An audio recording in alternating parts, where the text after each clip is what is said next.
ndabakiriye mu izina rya Yesu. Nshuti bakundwa mukurikirana ikiganiro irembo rifunganye, ndasubiriye kubaramutsa mu izina rya Yesu muri ino ndwi idasanzwe, indwi turiko turitegura cane ku mitima kugira ngo twigine intsinzi y'umwami wacu Yesu Kristo yadutsindiye ku musaraba azira ivyaha vyacu.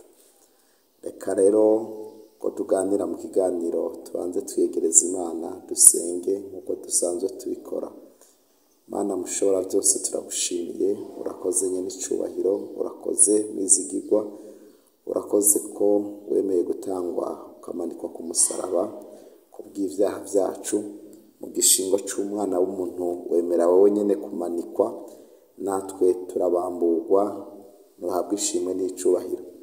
Turakwakiriye kano kanya mu ijambo kugira ngo ubane natwe, udushoboze gusangira ijambo ryawe n'ubwoko bwawe mu izina rya Yesu, amen. Ndabaramukije rero mu izina rya Yesu. Reka muko tumaze imisi dusangira ku ijambo rivuga agakiza, kandi mwibuke ko twari twatanzwe kuganira ku caha, mu nyuma tubigisha ingaruka y'icaha. Ubu rero turiko turaganira ku gakiza, kuko nta kindi kiba kigisigaye iyo umuntu yakoze icaha kiretse gusaba imbabazi kugira ngo ahabwe agakiza. Dusome Bibiliya zacu, turabe mu gitabo cya Zaburi igice caho ca 32 n'umurongo waho wa mbere. Haravuga ngo, hahirwa uwahariwe ugucumura kwiwe, icaha ciwe kigatwikirwa. Hahirwa umuntu uhoraho adaharura kukugabitanya, umutima wiwe ntubemwo ubugunge, amen. Imana ishimwe cyane. Aya n'amajambo Dawidi yanditse. Dawidi yari umuntu w'Imana, ko tumusoma muri Bibiliya, uko tubona amateka ya Dawidi, yari umuntu afise umutima uciye bugufi, umutima wihana, umutima usaba imbabazi. Dawidi uko yacumura kose yaramenya ko yacumuye akihana, ntiyakunda kwinangira ngo ahagarare mu cyaha cyangwa se akomanaza umutima, ariko yakunda kugira umutima uciye bugufi agasaba imbabazi. Rero aya n'amajambo yakoresheje igihe ariko arasenga Imana, avuga ngo hahirwa umuntu, hahirwa uwahariwe ugucumura kwiwe. Bisobanura mu yandi majambo, narababwiye ko mw'isi aho tutuye, aho ubaye, ngira ngo nta muntu n'umwe ataracumura cyangwa atarakosha ku Mana, ariko ikidufasha nuko tugaruka ku Mana tugasaba imbabazi, Imana ikongera kutwumva, ikongera kutwishimira. Narababwiye ko icaha kidutandukanya n'Imana. Muri make, iyo umuntu akoze icaha amenye ko abagerereye kure y'Imana, mu yandi majambo aba yitandukanije n'Imana. Ariko rero imbabazi ni umugozi wongera kwiyunga cyangwa se kwifundika aho wari waracikiye, ukongera kutugarura mu busabane bw'umuntu n'Imana. Integuro y'Imana yo gutanga imbabazi, Imana yarashizeho uburyo bwo gukuraho icyaha. Imana ishimwe cyane. Rero Imana yarashizeho uburyo bwo gukuraho icyaha. Ubwa mbere uburyo Imana yashizeho bwo gukuraho icyaha ni ukwemera ko wacumuye, ni ukwemera ko wakosheje, ni ukwemera ko ibyo wakoze bitari byiza. Hanyuma inyuma yo kwemera icyaha, kuko iyo utaremera icyaha ntushobora gusaba imbabazi ngo bikunde, kuko imbabazi uzisaba ufise icyo uzisabira, cyangwa se iyo wemera icyaha wakoze. Rero Imana yashizeho uburyo budasanzwe bwo gukuraho icyaha. Ubwa mbere ni ukwemera ko wagikoze, ubwa mbere ni ukwemera ko wacumuye. Iyo umaze kwemera ko wacumuye, icya kabiri ni uguhindukira, ese niki nokora kugira ngo icyaha cyane ntikibe kikimarwa ko nk'icyaha. Ukaja ahantu ukiyumvira, ukibaza n'igiki conkura kw'icyaha. Icyaha nikituvaho ngo nuko twoza amazi tukaja muri dushe, icyaha nikituvaho ngo nuko twoyisize, ariko icyaha ubanza kwiyumvira igituma icyaha cyo kuvaho. Rero iyo dusomye muri Yohana igice cyaho cya mbere n'umurongo wawo wa 29, Yohana niwe yavuze ngo nguyu umwagazi w'intama w'Imana ukuraho icyaha, ukuraho ibicumuro byacu.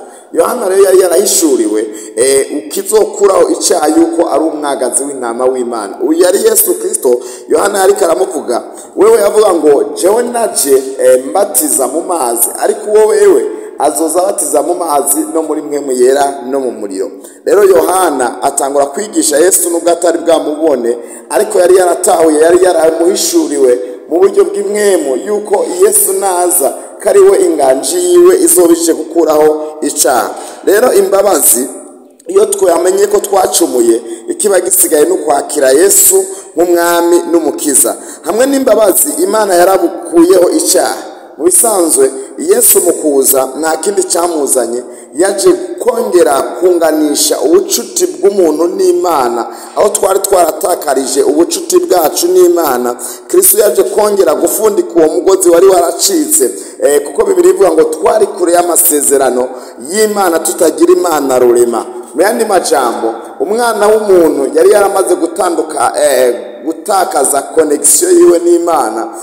Tuzangora kubona cyane mu gihe cy'itanguriro, igihe Adamu na Eva bakora icyaha cyabatandukanije n'Imana, batangura kubona bari gusa, ariko bakira umuvumo. Kuko nabwiye ngo iyo icyaha gikozwe, inyuma haca haza umuvumo, twikorera tuba mu muvumo w'icyaha.